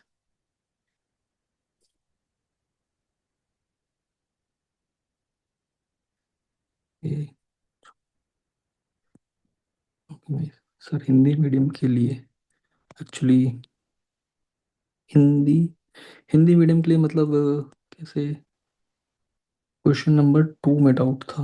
Late me see. Question number 2। Wait. Question 1, question 2। हाँ, तो अगर जिसको क्वेश्चन 2 में डाउट था वो अपने आप को अनम्यूट करके पूछ सकता है। जी सर, डाउट ये था इसमें क्वेश्चन नंबर हम्म 2 में। हम्म सर, इसमें लिखा है कि करेंसी नोटों का मुद्रण और वितरण। तो सर, हम्म करेंसी नोट तो आरबीआई के ऊपर लाइबिलिटी होती है, तो सर ये इनकम का मतलब सोर्स कैसे हो गया आरबीआई के ऊपर? नहीं, इसमें वो एक कॉन्सेप्ट होता है ना, सिंगरेज। सिंगरेज, मैं उसको सही से प्रोनाउंस नहीं कर पा रहा हूँ मैं, उसका कॉन्सेप्ट होता है। तो उसमें ये होता है कि जब आरबीआई नोट्स को प्रिंट करता है, ठीक है, तो उसको जब आज वो मार्केट में जब उतारता है तो उसके ऊपर वो कुछ इंटरेस्ट कमाता है, ठीक है, तो वो इनकम का सोर्स बन जाता है। ओके सर, ठीक। ठीक है, एक बार आप इस कॉन्सेप्ट को पीवाईक्यू में पूछा हुआ है ये, अब एक बार देखना इसे। ठीक ठीक। सर, एक बात और पूछनी थी हाँ, कि पूछिए। सर अभी पढ़ते हुए क्या शॉर्ट नोट्स मतलब बनाए सर, जैसे नहीं नहीं पॉलिटी? नहीं, अभी नहीं, अभी नहीं, एटलीस्ट 3 रिवीजन से पहले नहीं। ठीक है, ठीक है क्योंकि सर। अभी वो नए नए नोट्स ही हो जाएंगे वो। ओके सर, ओके, ठीक। हाँ, I will take session on CSAT also, उसको कोई प्रॉब्लम नहीं है, मैं पूरा पेपर ही सॉल्व करा दूंगा उसमें सी सेट में। जोग्राफी एंड एनवायरनमेंट पे, हाँ ठीक है। 5 फेब के आसपास, ओके फाइन, हम मतलब जो 5 फेब के अगला जो भी सैटरडे संडे कुछ होगा तो आप ले लेंगे। Okay. Okay, you are taking live classes, हाँ तो सिमरन देखो, आप लाइव क्लासेस ले रहे हो, इकोनॉमिक्स आपका ख़त्म नहीं हुआ है, तो आई वुड से कि क्लासेस आप मत छोड़ो, बिकॉज अगेन आपको कॉन्सेप्चुअली तो स्ट्रांग होना ही है, बट आप पीवाईक्यू सॉल्व करते रहो साथ साथ। और आपने जो पढ़ लिया है उसका रिवीजन करके उससे रिलेटेड अगर सेक्शनल टेस्ट मिल जाए तो वो लगा लो। लेट से कि अगर मैं मान रहा हूँ कि आपने वो 60% सिलेबस कवर कर लिया है तो आप उसका सेक्शनल टेस्ट लगाओ, उसमें जो भी मार्क्स आपके कम ज़्यादा आते हैं तो आप मेरे से उस पर बात कर लेना। अच्छा, पॉलिटी से रिलेटेड क्वेश्चन था, तो आप अनम्यूट करके पूछ सकते हो मैंक। Sir hello. हाँ, बोलिए बोलिए। हाँ सर, जैसे अभी क्या मतलब अभी जो 26 जनवरी को सर ये पद्मश्री पद्म भूषण मिले हैं। हम्म। तो सर इन व्यक्तियों के नाम याद करने पड़ेंगे या इनका जो हायरार्की है, क्रम है, वो याद करना पड़ेगा? मुझे ऐसा लगता है कि आप दोनों ही याद मत करो। ठीक है, क्योंकि ऐसे तो आप मतलब पीसीएस टाइप तैयारी हो जाएगी, और यूपीएससी में अगर उन्होंने मतलब एक बार शायद अशोक चक्र वगैरह से कुछ पूछ लिया था। हाँ सर, पूछा था, ठीक मैंने है, उसको देखा तो था। वो मुझे ऐसा लगता है ये क्वेश्चन डिसाइडर नहीं होते यार, आपका सिलेक्शन होगा कि रिजेक्शन होगा। ठीक है, तो सिलेक्शन रिजेक्शन इन क्वेश्चन से डिसाइड नहीं होगा। बट हाँ, अगर आपकी मेमोरी शार्प है और आप पढ़ के याद रख पाओ तो कर लो, वरना पद्मश्री तो कितने लोगों को मिला, आप किस किस को याद रखोगे। है हाँ ना। सर, वो अभी टीचर मैं अभी सर लेक्चर दिया तो बोल रहे थे कि टॉप 5 के नाम याद कर लो। नहीं नहीं नहीं, मेरे को नहीं ऐसा लगता भाई, क्योंकि अगर आप याद भी करके जाओगे तो याद करने के लिए और भी बहुत चीज़ें हैं। हाँ, ये आप हायरार्की याद कर सकते हो कि पहले श्री आता है, फिर भूषण आता है, फिर विभूषण आता है, ये आप याद कर सकते हो। ये तो ठीक ठीक है, है सर। बट सबके नाम पीसीएस में काम आ जाता है, बट यहाँ नहीं काम आएगा। ओके, ठीक, थैंक यू। ओके। इकोनॉमी से रिलेटेड क्वेश्चन था मैम, अगर आप अनम्यूट करके पूछना चाहें आप अनम्यूट करके पूछ सकते हैं। Hello sir. हाँ मैम, पूछिए। सर जैसे इकॉनमी मैंने मृणाल सर से कर रहा है तो उनका वीडियो हम्म लेक्चर देखते हैं, हम्म और पिलर 4 तक कर चुके हैं, लेकिन नोट्स मैंने नहीं बनाया उससे। ओ और अभी जैसे अगर थोड़ा बहुत नोट्स बनाते हैं तो ऐसा लगता है कि सब हम्म बनाना इम्पोर्टेंट है, और नहीं नहीं ऐसा नहीं, होता है कि मैंने तो इससे उनके पढ़ाई भी ऐसे नहीं। रिटर्न नोट्स आते हैं क्या मार्केट में जो बने बनाए। हाँ, रिटर्न नोट्स से ही मतलब वो जो उनका पिलर वाला नोट्स है बस वही है मेरे पास। हाँ, तो आप अदर उसी में मैंने कोई हाईलाइट नोट कर नहीं। लीजिए। ठीक है, आप बनाइए मत, बहुत टाइम चला जाएगा आपका। एक हाइलाइटर लेके बैठिए और वो अलग कलर का लेके बैठिए कि वो प्री रिलेटेड ही हाईलाइट करिएगा, उसमें मेंस रिलेटेड कुछ मत हाईलाइट करिए। ठीक है। Okay sir. उस सर अब एक मैं, और हाँ बताइए, बोलिए बोलिए। सर एक क्वेश्चन और था, जैसे एक होता है ना कि इसका बेसिक्स ऐसा लगता है कि मुझे कुछ पता ही नहीं है। जैसे अगर अच्छा। मैं फाइनेंशियल सिस्टम पढ़ रही हूँ, आरबीआई पढ़ रही हूँ, तो हम्म, ये किस सिस्टम का पार्ट है, ये कैसे काम करे। जब मैंने नोट्स बनाना शुरू किया तब लगा कि अच्छा ये सिस्टम ऐसे काम करता है, या फिर अच्छा। इससे रिलेटेड ऐसी चीजें हैं, तो वो ऐसा लगता था कि मैंने 4 पिलर खत्म कर लिया, बट हम्म वो चीजें मुझे अभी तक मालूम ही नहीं है। तो मैम उसका तरीका ये हो सकता है, आप ये कर सकते हो कि जब आप रिवीजन करें ना, आप हाईलाइट के साथ साथ एक वाइट पेज भी लेके बैठें, उसमें आपको बहुत हम्म, फेयर नोट्स नहीं बनाने हैं, आपको बस स्क्रिबल हम्म, करना है, माइंड मैप टाइप बनाना है। ठीक है, और हम्म, वैसे आप हम्म, रिवीजन करिए। ठीक है, कि आप लिखते भी रहिए, रिवीजन करते रहिए, पर नोट्स मत बनाना, बिकॉज फिर वो बहुत टाइम लग जाएगा। हम्म। ठीक है, तो तो उससे सर आपको अभी कॉन्सेप्चुअल क्लैरिटी आ जाएगी। Okay sir. सर एक और क्वेश्चन हम्म इकोनॉमिक से ही। हम्म हम्म अभी जैसे होता है कि मैंने वीडियो लेक्चर देखना बंद कर दिया और पिलर फर्स्ट से रिवीजन स्टार्ट किया हुआ है। हम्म तो अभी 1C तक ही पहुंच पाए इतने दिनों में, और उसको ऐसा लग रहा है कि समझने में ही बहुत टाइम निकल जा रहा है, 2 घंटे 3 घंटे हो जा रहे हैं। हम्म 5-6 पेज मैम को उसका तो रीड देखो कर। प्रॉब्लम बेसिकली ये है कि जब आपने उसको फर्स्ट टाइम पढ़ा तो रेगुलर रिवाइज नहीं किया, इसलिए ना अब हाँ, वो ये ऐसा लग रहा है कि एकदम बिल्कुल नया है। ठीक है, अच्छा। इसलिए वो प्रॉब्लम आ हम्म। रही है। तो इसका सॉल्यूशन देखो, एक तो ये हो सकता है कि आप थोड़ा ज़्यादा उसमें और ज़्यादा टाइम लगाएं, या फिर ये हो हम्म। सकता है कि आप वो लिख के जो रिवीजन बता रहा हूँ वो करें, बिकॉज अब तो टाइम लगेगा ही वो अगर आपको करना है। नहीं तो हम्म। दूसरा सॉल्यूशन ये है कि आप अगर आप पीवाईक्यू वाले सारे कॉन्सेप्ट रिवाइज कर लेना तो वो भी ठीक है। Okay sir. ठीक है है। ना? Thank you. अ, और किसको पूछना था सी सेट से रिलेटेड? सी सेट रिलेटेड देखो मैं एक पूरा सेशन ले लूँगा प्रॉपर। ठीक है, बट सी सेट के टेस्ट लगाने चाहिए। अगर आपका मैथ्स बैकग्राउंड नहीं है तो आप लगाइए टेस्ट। ठीक है, और दूसरा ये है कि अगर आपका मैथ्स बैकग्राउंड है और आपको सी सेट कंफर्टेबल लगता है, बस बस एक फियर है, ठीक है, तो उसके टेस्ट आप 15 फेब के बाद लगाइए, FLD। ठीक है, फियर है तो ही, अगर आपको लग रहा है कि नहीं मेरे को सी सेट कॉन्सेप्चुअली नहीं आता तो कॉन्सेप्ट को स्ट्रॉन्ग करिए और फिर सेक्शनल टेस्ट भी लगाइए। Then okay. ओके, आप रजिता आप बताइए, आपको एक और क्वेश्चन है क्या? Yes sir. सर, हम्म जैसे कि रमेश सिंह और हम्म संजीव का मैंने बुक ले रखा है, क्योंकि हिंदी मीडियम में तो थोड़ा बहुत मृणाल सर का समझने में दिक्कत होता है। तो हम्म। इससे भी बहुत ज्यादा बर्डन पड़ता है कि रमेश सिंह को प्रेफर करे कि संजीव सर को प्रेफर करे। कुछ कॉन्सेप्ट उसमें समझ आते हैं, कुछ इसमें समझ आते हैं। नहीं नहीं, देखो पहले सबसे पहले तो आप रोनाल्ड सर का अगर आपने पढ़ा है, उनसे वीडियो लेक्चर देखा, तो सबसे पहले तो उन्हीं के नोट्स हैं। ठीक है, हम्म। First of all. हम्म। सेकंड, कॉन्सेप्चुअल अंडरस्टैंडिंग तो आपको उन्हीं नोट से लेनी है। ठीक है, अगेन दो हम्म। बुक अगर आपने अपने सामने रखी हैं तो आपका बहुत टाइम वेस्ट हो जाएगा। ठीक है, तो हम्म। आपको एक ही बुक रखनी चाहिए थी। और अगर मेरे को लगता है मृणाल सर के नोट्स ही बहुत हैं, बुक भी जरूरत नहीं पड़ेगी आपको। उसके अलावा पीवाईक्यू वाली चीज़ जो मैंने बताई, वैसे आप एक नोट्स बनाइए पीवाईक्यू के, मतलब लिस्ट बनाइए और उन कॉन्सेप्ट को रिवाइज करिए। उसके बाद मॉक टेस्ट लगाइए। अगर उन दोनों चीज़ों में से कुछ छूट गया है और मॉक टेस्ट में वो है तो उसको ऐड कर लीजिए। उसके बाद मुझे नहीं लगता कुछ बचेगा। अगर एक आध क्वेश्चन ऊपर नीचे होगा तो इट्स फाइन, कि अगर आप 14 क्वेश्चन आ रहे हैं, आप 10 या 11 से डील कर पा रहे हो तो इट्स गुड। Okay sir. ठीक है ना? और सर, करंट अफेयर्स जैसे अभी तक मैं हम्म डेली पढ़ती हूँ और कुछ छूट छूट जाता है। हम्म और मंथली मैगजीन लिया हुआ है मैंने, लेकिन वो कवर नहीं हो पा रहा है। और PT 365 का अलग लोड आ रहा है कि अगर वो नहीं किया है तो फिर ये कर लेते हैं। तो कौन सा बेटर रहेगा नहीं, करना? उससे रिलेटेड देखो मैम, मैं उससे रिलेटेड आपसे मतलब मतलब अकेले में बात कर लूंगा, क्योंकि अभी मैं कॉल लूंगी डाउट भी लेने। तो वो करंट अफेयर रिलेटेड बात हम वैसे कर लेंगे। ठीक है, मैं आपसे, आप मेरे को डायरेक्ट टेक्स्ट कर लेना, वो बता दूंगा मैं कैसे करना है। Okay sir. ठीक है, थैंक यू मैम।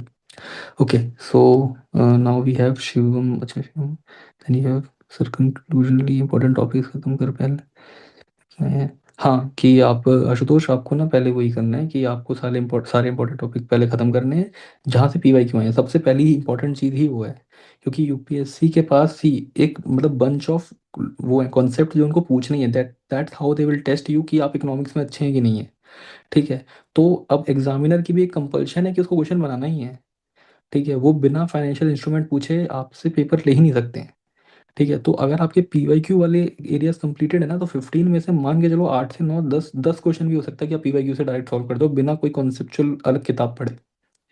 ठीक है, तो सबसे पहले आप PYQ वाले कॉन्सेप्ट पे कमांड बनाइए, उसके बाद आप कुछ और एक्स्ट्रा आपकी जो बुक है या नॉलेज है उससे आप डेवलप करिए। ज्योग्राफी में 11th की पढ़ो, 11th वाली पढ़ो, वो फिजिकल में काम आ जाएगी। 12th वाली से कोई फ़ायदा होगा नहीं पढ़ के। ठीक है, 12th वाली में जो है चीज़ें हैं उनमें से एक आध क्वेश्चन इधर उधर आता है पॉपुलेशन स्टडीज़ वगैरह का। बट मेरा कहना ये होगा कि आप 11th वाली पढ़ो। अगर दोनों पढ़ सकते हो, अगर पहले पढ़ी हुई है तो रिवाइज करने के लिए बढ़िया है, वरना 11th वाली ढंग से पढ़ो। ओके सिमरन, आपको पूछना, पूछो। Sir, as Aparajita ma'am was saying कि वो मृणाल सर से कर रही है, हम्म तो मैं भी मृणाल सर से क्लासेस कर रही हूँ। हम्म पर आपने बोला ना पीवाईक्यू करने के लिए सेम हम्म टॉपिक का। हम्म तो सर, पीवाईक्यू लाते हैं बट क्लास में या फिर बाद में भी मैं सॉल्व कर रही हूँ ना, तो ऐसा लग रहा है जैसे कि मुझे क्वेश्चन ही नहीं समझ में आता है। टॉपिक पढ़ने के तुरंत बाद ही ऐसा लग रहा है जैसे कि शायद मुझे अच्छा। इंग्लिश समझ में नहीं आ रही या फिर क्या हो रहा है। आई डोंट नहीं नो। नहीं, वो इसलिए होता है क्योंकि ना, मतलब जब आपने टॉपिक को अपने अंदर एब्जॉर्ब किया, जब आपने सुना, तो उसके बाद उस टॉपिक के लिंकेज ना और टॉपिक से भी होते हैं, और UPSC मल्टीपल लिंकेज करके क्वेश्चन बनाता है। ठीक है, तो इसलिए आपको ऐसा लगता है। तो एक बार ना टॉपिक पढ़ने के बाद एकदम से PYQ मत करो, 1-2 दिन बाद, मतलब उसके एक प्रॉपर रिवीजन हो जाए उसके बाद ही करो। Okay sir. नहीं, हाँ, वही सेल्फ टॉट होने लग जाता है कि कहीं मुझे इंग्लिश समझ में तो नहीं आ रहा है, या फिर नहीं मेरा ऐसा दिमाग ही ऐसा है कि पढ़ने के तुरंत बाद भी क्वेश्चन नहीं हो रहा सेम टॉपिक से, ऐसा। नहीं तो नहीं, अभी तो देखो इसीलिए थोड़ा जिसका first first revision first attempt चल रहा है उसको ये सब प्रॉब्लम आती है, सबको आती है। जब आपके एक दो रिवीजन हो जाएंगे आप उस वोकेबलरी से, जो उनकी वोकेबलरी है ना, सिर्फ एक बार फेमिलियर हो जाओगे, फिर आपको समझ में आने लगेगा। Okay sir, thank you. हाँ, उसके बाद सर टेक्स्ट सेक्शनल टेस्ट लगाएं कब, टॉपिक वाइज? अच्छा, कि मतलब मेरे को समझ में नहीं आया, आप दोबारा पूछेंगे क्वेश्चन क्या है? सेक्शनल टेक्स्ट टेस्ट वाला जो है इस बार प्रीलिम्स के लिए ज्योग्राफी ओनली 11th। हाँ मतलब मैं आपसे कहूँगा कि आप देखो कि 11th की ज्योग्राफी से अगर मान लो 14 या 15 क्वेश्चन ज्योग्राफी से पूछे तो 13 आपके 11th से ही हो जाएंगे। एक दो क्वेश्चन हो सकता है पॉपुलेशन स्टडीज़ का आ गया, या फिर मतलब मैपिंग ऐसी आ गई जो कॉन्फ्लिक्ट रीजन मैपिंग है, जैसे कि कोई कॉन्फ्लिक्ट रीजन था उसकी मैपिंग आ गई तो। वरना 11th 12th की लगाओ, 11th की लगाओ और उसके बाद मैपिंग अच्छे से करो। ओके अमन, अनम अनम आप पूछ लीजिए। सर एक्चुअली में मुझे एक जनरल क्वेरी है सर। सर हम्म जैसे मैंने मुन्नाल सर को फॉलो किया है, पिछले हम्म साल से कर रहा हूँ। तो हम्म सर जैसे करंट अफेयर्स के लिए है तो हम्म। PT 365 करूँ या फिर उनके Win 26 जो आने वाले हैं वो पर्याप्त होगा सर? क्योंकि ये क्योंकि सर मतलब कि इसमें जैसे मैंने PC 40 मतलब कि जैसे अटेंड भी किए हैं, अभी नोट्स रिवीजन भी कर हम्म रहा हूँ। तो हम्म इसमें करंट के काफी कुछ चीजें अपडेटेड है सर, मतलब कि हम्म थोड़ा बहुत ऐसा लगता है कि मतलब कि अपडेट है। और मतलब हम्म जो लेटेस्ट बजट वगैरह आएंगे, इकोनॉमिक सर्वे वगैरह आएंगे सर, तो शायद उसमें इंक्लूड होंगे। तो सर मतलब हम्म। कि वो पर्याप्त होगा कि या फिर 20 वो जो 365 देखो उसको कवर करने की जरूरत है सर? नहीं, देखो मैंने विन कभी किया नहीं मृणाल सर का, तो मुझे उसका उतना आइडिया नहीं है वो कितना कॉम्प्रिहेंसिव कवरेज कराते हैं। बट अगर आपने अगर Win 25 देख लो एक बार, जो उनका पुराना था, उनके नोट्स अच्छा। वगैरह मिल जाएं, और उससे देखो कि क्या PYQ में जो 25 के पेपर में क्वेश्चन आए क्या उससे बहुत लिंक है। ठीक है, अगर है तो फिर Win 26 इज इनफ। अगर नहीं है, आपको लगता है कि ऐसा नहीं है, तो फिर you have to do PD 365। और PD 365 आपको इसलिए भी मतलब कर लेनी चाहिए क्योंकि सब करके जा रहे हैं। अगर मान लो कोई ऐसा क्वेश्चन आ गया जो सबने ठीक कर दिया, ठीक है, और आपसे ही मिस हो गया कि ऐसा कोई फैक्ट आ गया, वैसे होता नहीं है ऐसा, मुझे लगता है जनरली कितनी PD 365 कितनी वैल्यू है नहीं। बट अगेन वही है ना कि क्योंकि सब। सर उसमें उसमें कुछ टॉपिक जैसे जैसे आपके जैसे आपने कहा कि जैसे PT 365 है, उसमें हम्म स्कीम से संबंधित जरूर क्वेश्चन कुछ राइट होते हैं सर, मतलब जैसे कुछ स्कीम से हम्म संबंधित आ गए या फिर हम्म कुछ मतलब कि सर्वे संबंधित आ गए, तो जरूर हम्म अट्रैक्ट हो सकते हैं सर। हम्म। सर मतलब इतना सोचा कि केवल एक दो क्वेश्चन के कारण पूरा अपना मतलब कि हाँ नहीं, वही मैं सिनेरियो आपसे कह चेंज रहा हूँ कर कि वो देंगे। कॉस्ट कॉस्ट बेनिफिट आपको देखना है कि अगर आपको लग रहा है। देखो स्कीम वाले क्वेश्चन मैं तो मानता हूँ कि उसको आप इकोनॉमिक्स से अलग कर दो, ठीक है, मैंने इकोनॉमिक्स डिस्कस किया, मैं स्कीम्स डिस्कस नहीं किया, उसको करंट अफेयर में डाल दो। ठीक है, अच्छा सर। तो अगर आप उसको करंट अफेयर में आप एक या दो स्कीम के लिए, ठीक है, आप you can leave it. But again मैं ये कुछ लीव करने के लिए आपको सजेस्ट नहीं कर सकता हूँ ना, कि मैं नहीं कह सकता कि आप छोड़ो, चलो पता लगा आपका एक क्वेश्चन से रुक गया। ठीक है, तो but still I would say कि आप PD 365 का जो भी स्कीम्स, जैसे बहुत जैसे स्माइल वाली स्कीम थी वो बहुत फेमस चल रही थी, तो वो UPSC ने उस साल हर पेपर में पूछी थी, NDA में पूछ ली, CDS में भी पूछी। ठीक है, फिर EPFO में पूछी। ठीक है, तो कुछ जी सर। स्कीम्स ऐसी हैं जो बहुत ज़्यादा फेमस है, वो तो आपको पता ही होनी चाहिए। जैसे PM जी सर। जनमन है, PM जनमन आपको पता हाँ होना सर। चाहिए। हम्म। ठीक है, तो वो क्योंकि सर वाली स्कीम्स ना उसमें छूट जाए बस। क्योंकि सर उसमें मतलब कि काफी चीजें जैसे PYQ भी सॉल्व करते जा हम्म रहा हूँ, तो मतलब कि मुझे हम्म प्रॉफिट समझ में आ रहा है सर। हम्म हम्म मतलब हम्म कि हम्म मतलब कि काफी चीजें यदि मैं क्वेश्चन देख रहा हूँ तो उसमें अधिकांश सॉल्व हो रहे हैं। हाँ, हम्म कुछ हम्म जैसे डेटा वगैरह रहते हैं जिसमें से प्योर मुझे लगता है कि इसकी डेटा जानकारी जरूरत है ही, हम्म तो हम्म वहाँ पे हम्म। थोड़ा सा एरर होता है सर, वहाँ थोड़ा सा हाँ क्लियर तो सर। ठीक है, अगर आपको ऐसा लग रहा है कि आप 80% क्वेश्चन डील कर पा रहे हैं तो फिर आप यू आर गुड स्टेट, तो फिर आप PD 365 कर ही लो ना। अगर आपको 80% क्वेश्चन डील कर पा रहे हो तो you have time to do it, तो कर लो। सर और सर हम्म जैसे प्रैक्टिस सेट के लिए मतलब कि कौन मतलब कितने इंस्टीट्यूट मतलब कितने टेस्ट लगाने की जरूरत है सर, मतलब डिपेंड्स ऑन योर कैसे अटेम्प्ट। होगा? अगर आपका फर्स्ट या सेकंड अटेम्प्ट है तो फिर आप मतलब दो इंस्टीट्यूट का कर सकते हो, और अगर आपका अगर लेटर ऑन अटेम्प्ट्स हैं तो आप किसी एक इंस्टीट्यूट का बस सिलेबस कवर करने के लिए कर लो। अच्छा। ठीक है, ओके सर। ओके। ओके, राजा शर्मा आप पूछ लो भाई, क्या क्वेश्चन है आपका? नमस्ते हाँ सर। सर, मेरा क्वेश्चन था कि ये PY क्वेश्चंस हैं हमारे, हम्म तो इनको सर मतलब टॉपिक वाइज लगाए या पहले पूरा सब्जेक्ट पढ़ ले उसके बाद लगाए? सी, अगर आप सब्जेक्ट का रिवीजन कर रहे हो तो पहले टॉपिक वाइज आप उस सब्जेक्ट के पहले PYQ करो, फिर रिवीजन करो। ठीक है, मतलब और पहले PY। हाँ, और अगर आप पी वाई क्यू मतलब एफ एल टीज की तरफ जब मूव करोगे तब आपको पी वाई क्यू पूरा ही लगाना है 1 to 100। सर, और सर जैसे आपका टारगेट है डेली बेसिस का, हम्म। मतलब थ्री हम्म। देगा, तो उसमें 50 PYQ मतलब क्वेश्चंस है, MCQ, तो हम्म। उनको आप हमें देंगे या हम अपनी तरफ से नहीं, वो लगाएं? आपको खुद ही लेना है, मतलब वो हम लोग कुछ प्रोवाइड नहीं कर पाएंगे ऐसा कि टेस्ट या कुछ, but we can tell you कि आप कहाँ से कर सकते हो। जैसे मैं बताता हूँ कि फोरम का कर लो, फोरम में 50 क्वेश्चन टेस्ट होता है, तो आप रख लो उसको अपने पास, है ना। अच्छा, SFG जो चल रहा है फोरम का। हाँ हाँ हाँ, उसका मार्केट में मिल जाता है, आप ले आओ टेस्ट, 50 क्वेश्चन वहाँ से लगा लो। अच्छा अच्छा अच्छा। ठीक है, बट ऑब्वियसली उसको बिल्कुल स्ट्रिक्टली फॉलो नहीं करना है। देखो ऐसा ना हो कि आप उसको इतना स्ट्रिक्टली फॉलो करो कि फिर आपकी पढ़ाई छूट जाए। ठीक है, मतलब मैं बस जी कहूँगा सर। कि वो एक जनरल आइडिया देने के लिए है। उसके अलावा हम लोग मेंटोर्स हैं, आप हमसे बात करोगे, अगर आपसे नहीं हो पा रहा है या कुछ हो पा रहा है तो आप हमसे बात करोगे, वो एक बस आइडिया देने के लिए है। बिल्कुल सर। ठीक है। Okay. Thank you sir. समबड़ी has asked कि हिंदू से डेली नोट्स बनाए हैं लेकिन रिवाइज नहीं हो पाता है करंट अफेयर।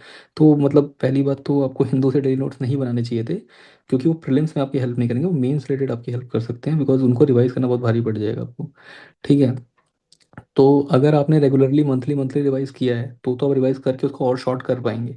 पर अगर आपने मंथली मंथली रिवाइज नहीं किया है तो फिर अब उनको पढ़ना it will be a very major task. But इसका फ़ायदा ये है कि आपको ये पता है कि पूरे साल क्या क्या इवेंट्स हुए हैं। तो अगर आप कोई भी कंपाइलेशन उठा के पढ़ेंगे, PT 365 पढ़ेंगे या फिर कोई और कोचिंग के पढ़ेंगे, दृष्टि का पढ़ेंगे, तो आपको बहुत जल्दी ग्रास्प हो जाएंगी चीज़ें। ठीक है, क्योंकि आपको एक कंसाइज एक जगह पे एक चीज़ें चाहिए। तो मैं आपसे ये कहूँगा कि हिंदू वाले से अगर आपने पढ़ा है, आपने उसके नोट्स बनाए हैं, तो it's good, it will be good for you to understand things, but आपको एक कंसाइज जगह पे एक जगह पे चाहिए सारे पॉइंटर्स, बिकॉज प्रीलिम्स आपको क्वेश्चन ठीक करना है। तो उसके लिए आई वुड से कि आप PT 365 कर लेना। अच्छा, Mayank has one more doubt. अच्छा मयंक पूछो। सर हम्म, बोलो बोलो। सर जैसे सर यूपीएससी में सर पीवाईक्यू देखे थे हमने, हम्म। तो सर वहाँ सर यूपीएससी में डाटा एक्चुअली हर क्वेश्चन में डाटा में उनके गलत रहते हैं जैसे।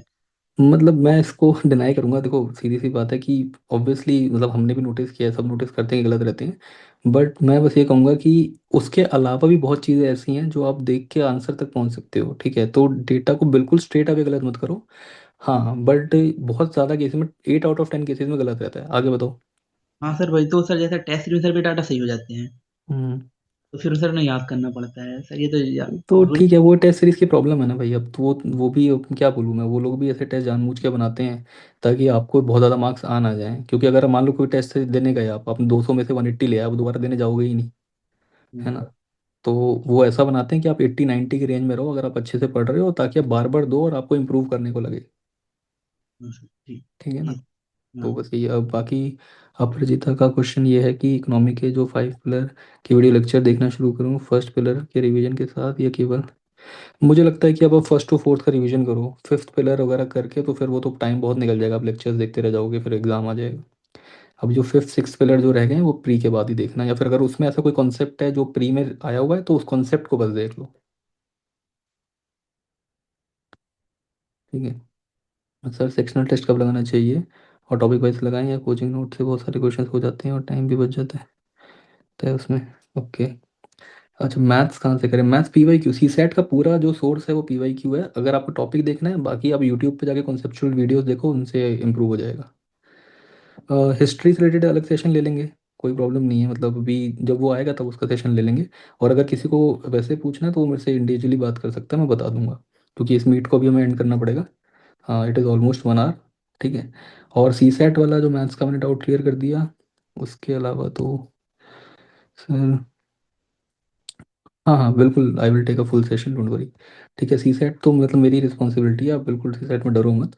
ठीक है, और सी सेट अगर जिसका बहुत ज़्यादा वीक है वो मेरे से डायरेक्ट बात करेगा तो मैं उसको वैसे ही बता दूंगा।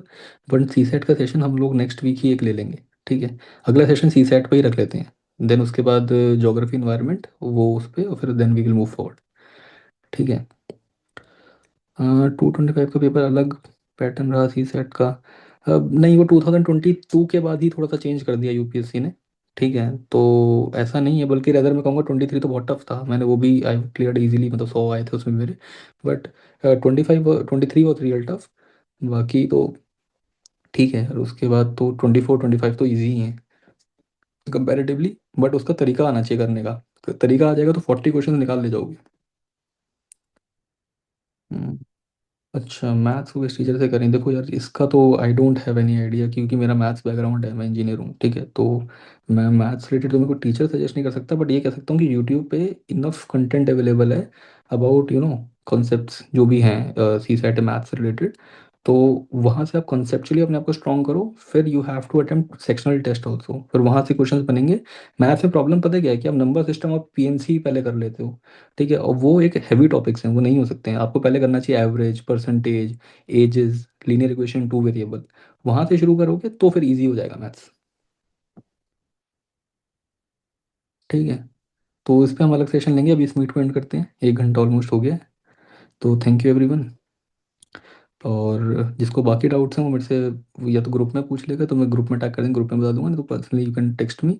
हाँ, from like I will be taking call on Saturdays, अब सैटरडे या संडे, बिकॉज अभी मेरे को ऑफिस में थोड़ा काम है। और टेक्स्ट पे अगर कोई डाउट है, टेक्स्ट पे मैं सॉल्व कर दूंगा उसे, मतलब रात में 10-11 बजे के आसपास मैं मैसेज का रिप्लाई कर दूंगा। Okay, thank you everyone, thanks for joining.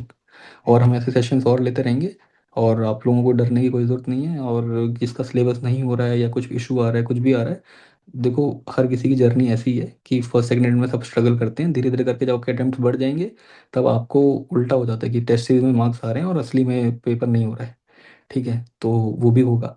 तो अगेन, जो भी जिस भी प्रॉब्लम में, talk to us. It's very, मतलब यूपीएससी का पेपर नॉलेज बेस्ड नहीं है, it's very attitude based, aptitude based.